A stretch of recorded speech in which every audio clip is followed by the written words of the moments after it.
Speaking of rebuilding, Chelsea needs a major rebuild in the summer.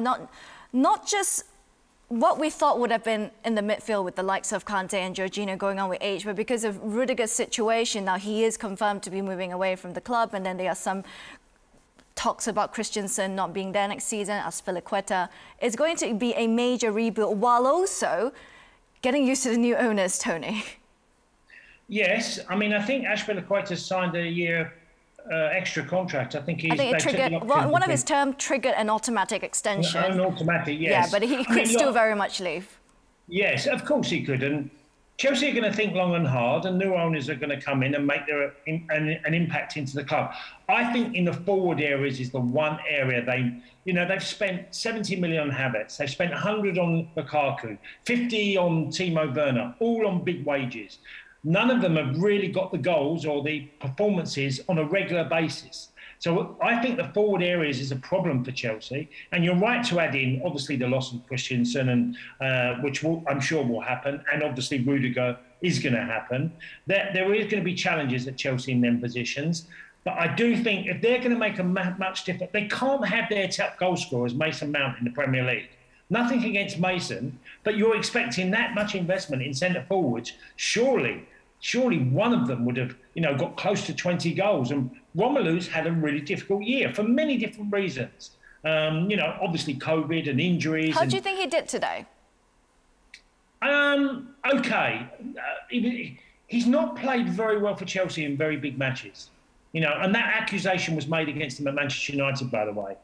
That he didn't perform well enough, often enough against the very best teams. And I thought that Van Dijk was quite comfortable, and Konate likewise against Lukaku. Didn't hold the ball up enough. Midfielders are making runs, and there was opportunities around him, and I think he lost the ball way too easily. Look, it's a challenge. They're both, 1 metre 92, 1 metre 93 centre half, so it's a challenge for him. But I didn't think he put in a performance to convince Tuchel that he's going to lead the line for Chelsea next year. I don't think that's going to happen. I think we saw against Wolves, and we obviously saw against Leeds, that he's still a capable striker. And we know the problem is, and Jose will know this, that he played at Inter Milan in a different style when he played with Martinez up front. And Martinez done a lot of work that allowed Lukaku, and he's so technically gifted that Lukaku could always run behind. So he didn't necessarily have to face the ball so often, Lukaku at Inter Milan. And I think it's been a difficult season, but tactically, he feels like he's learning the game under Tuchel. Because Tuchel's a chess match type of manager. Everything is quite complicated. And I think and Lukaku's game is basically quite simple, but very effective. Do you think he was a Tuchel signing then? Well, he must have agreed it. I mean, because he was there at the club and when this big deal, so he must have okayed it. I don't believe it would have been but like you said, he doesn't really fit into that sort of jigsaw puzzle that Tuchel usually has in Chelsea. Yeah, well, Michel, again, we've been players, and sometimes managers get players and they realise that they're not really what they wanted. They don't perform as well. There's no guarantee in a transfer. You buy players and sometimes you get disappointed. You think, I didn't really see that. I didn't know he wasn't quite as good as this. Because when you buy them, when he was bought off what he did at Inter Milan. Then we're never going to pay nearly 100 million if he'd done okay in Inter Milan. He'd done fantastic in Italy. But it didn't pan out that he's done even close to that in England. He showed glimpses, but that's about it. Jose? Yeah, I agree. I think it's not guaranteed when you pay, because if it was guaranteed, all the clubs will be successful, when they sign players. At the end, it's what it is, It's the truth. At the end, you make a bet. He was in Italy. I understand why they went and paid 100-something millions. For me, one of the massive mistakes of Lukaku that actually came out a few times as well is about his work rate as well. I think Tuchel is the kind of manager similar to Klopp in that way, that he loves players to work hard for him, So I'm not sure as well, I'm telling you, if actually it was Tuchel signing, because it could have been the club is silent. You never know.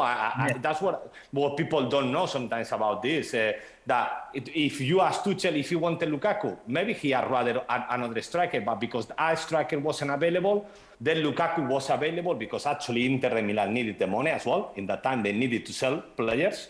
And was the opportunity, and then to just say maybe, okay, yes, then sign Lukaku, and I believe I can make him perform at the highest. And he didn't, because the reality, I believe one game, he ran 5.5 kilometers or something like that. For a player that is on the pitch, that's actually nearly a goalkeeper walking, really, on the pitch. So that's why I say, for me, I don't like play. For example, I'm going to put an example. Pogba for United.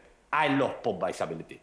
Amazing ability. Probably is no one in the world that have that ability in the middle. Strong, quick, good in the ball. It doesn't work hard enough. And I think Lukaku is the same example. I think they are amazing players, but today Lukaku, you say, okay, I'm fighting against two very, very good centre backs. One of them is the best in the world. The other one is getting there. It's amazing. Konate, I really like Konate. Okay, it's not going well for me. I'm not getting the ball, but I'm gonna try. I'm gonna keep running behind. I'm gonna try. I didn't see that from him today either. It's not like, okay, I did. Luis Diaz today, for example. I'm going to put you the example of Luis Diaz. You say, oh, he didn't score today, but his work rate, it was unbelievable. Tony was joking on the WhatsApp group, like he has 3 or 4 longs. That's what you want as a manager. Okay, maybe you are not scoring, but you are putting everything into it. And I don't think Lukaku put everything into every game. That's why it's not going well for him, in my opinion, because quality-wise, I love him. I think he has everything to score goals.